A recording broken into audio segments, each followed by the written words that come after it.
How to use iMeta WhatsApp.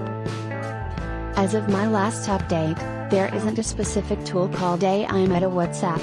However, if you're referring to using artificial intelligence, AI, in conjunction with WhatsApp, there are a few possibilities depending on what you want to accomplish.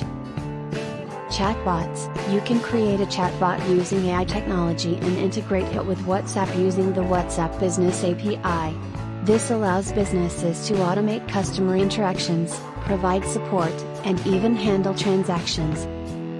AI-powered analytics. Some platforms offer AI-powered analytics for WhatsApp conversations.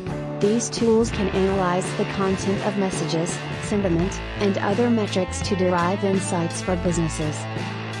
AI-driven personalization. AI can be used to personalize interactions on WhatsApp by analyzing user behavior, preferences, and past interactions to tailor messages and recommendations.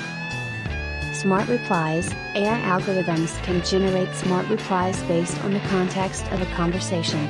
This can help users respond quickly to messages on WhatsApp. To utilize AI in any of these ways, you'll need to either develop your own AI system or use existing AI platforms and integrate them with WhatsApp using APIs or third-party services. Make sure to comply with WhatsApp's terms of service and privacy policies when using AI with their platform. Thanks for watching.